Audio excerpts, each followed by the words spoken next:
This review is made possible by clearwater.ie. Let me introduce you to what I think is probably the best car in the world.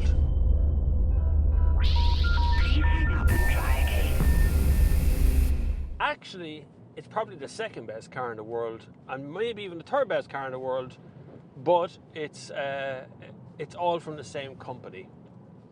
And that may seem like a bit of a statement, right? Because actually one of my most recommended cars this last year has been the Skoda Octavia.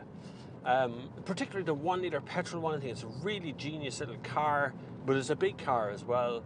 If you really want a bit of back seat room and a really big boot, you buy the Skoda Superb. If you want a really gigantic boot, you buy it in estate form. The Skoda Yeti would be one of my top cars of all time, but that unfortunately is going away to be replaced by the Skoda Karoq, whatever you call it these days. But here we're left with this, and I've purposely not washed this car so you could see what a car looks like after 2 weeks or so of use, because I've had it for the entire Christmas break period. I've done 730 kilometers at the wheel of this. It is a 6-speed DSG, 190 brake horsepower. So I wasn't expecting the best fuel economy in the world because it's a DSG. And because it has active cruise control, it has active steering, a lot of electronics, heated seats, all these things that I've used over the last 2 weeks to make life convenient in the Superb. And convenient it is. So right now I have the SmartLink thing up, but I haven't connected my phone up to it. But in the general sense of things, there you have radios come on there, no problem at all. Phone is there too, setup, apps, cars, menus. Very straightforward menu really. No sat-nav on this menu. Reason behind that, it's in your smartphone, and it's probably the most up-to-date version of maps you're going to get is on your smartphone. So this one is just a two-wheel drive version. It's a diesel, like I say, 190 odd brake horsepower. Torque levels are pretty good. It pulls up a skirt and go. I have modes here that I can select as well. So I'm currently in eco, but I can go to normal, I can go to sport, I can go to individual, a bit like the Audi system. But in sport, it just gets going. No big fuss, no big noise, no big roar and shout, nothing. It just gets going. I like that. I like that it does what it's supposed to do, and when you're driving along, it all goes well. It's very soft. The problem I have really is in the back. So the suspension on the back is a bit soft. It comes down off a speed bump. You can actually feel it kind of bounce along. Now it's built for comfort, and I would be happy to cross the entire of European continent at the wheel of this thing and not really worry about that sort of mileage. These seats are insanely comfortable. I would like adjustable headrest on the back, but it's a sporty kind of seat. So elsewhere on my channel you'll find the Dragon Skin Green or whatever it was, RS280, 250, whatever it is. It should appear up here as a little card. You'll be able to see that review there as well, which gives you a different kind of Superb than this sort of Superb. This is the cruiser. This is the one that you will cross an entire continent in and not care a jot about that sort of mileage, because it's that sort of car. Now it says I have 230 kilometers range left. It says probably about right. So why do I say it's like almost the best car in the world?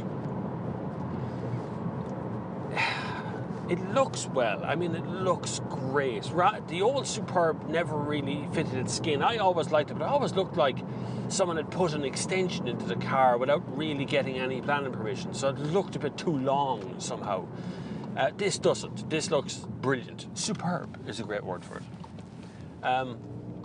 The back seat, tons of room, tons and tons and tons of room. Whether you're, a single looking for love and you want to use the back seat for that reason, or you just have kids, whatever it is, you've got a massive back seat there to deal with it. The boot is exceptional. Now, in actual fact, it might be a little bit too big, because if anything rolls up near the back seats, you nearly have to climb into the boot to get at it, right? So there's a bit of that going on. But still, space-wise, there's nothing as big as that boot. buy it in estate form, you're just going to buy a small van. Not even a small van, a full-size van. Then up front here, I have all the controls I ever want. I have a nice comfortable seating position. Steering wheel could do it a little bit of thickening up. I'd like to see a little bit more grip on the steering wheel. That's okay. DSG box is of course exceptional. It flits through those 6-speed of gears with the greatest of ease.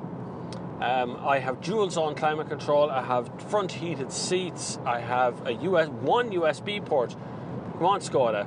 This is 2018 now. We need to get 3 USB ports in the car. You need 1 in the back. You need 2 up front. Maybe even 2 in the back, 2 up front. But you need to get more USB ports in the car. I know you can put them in by replacing the cigarette lighter or the 12-volt socket with one of those USB splitter things. I get it, but they should be in as standard. I mean, USB is USB, and we all use it all the time, really. And I know electronic companies are going USB-C and stuff for connection, but the actual port on one end is probably always going to be USB because it delivers enough charge to do the job.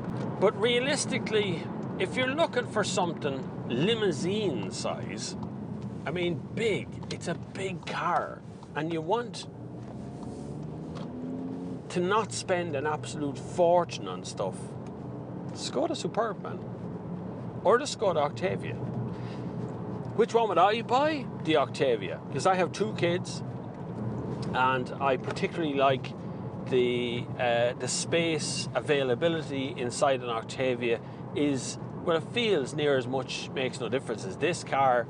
I don't particularly need a gigantic back seat with only 2 kids. I don't need 3 across or anything like that, so I don't really need this size of a car. But the Superb does offer something just that little bit different, just that little bit odd that I like, which is that kind of weird design. It's got the kind of sharp lines and straight edges and things. I find that all very nice. I'd struggle to think of another car this size that gives you this kind of value for money. And it's very easy to go, small cars are great. Aren't small cars the best thing that ever happened? It's easy. Aren't Ferraris and Porsches and all brilliant? That's easy as well.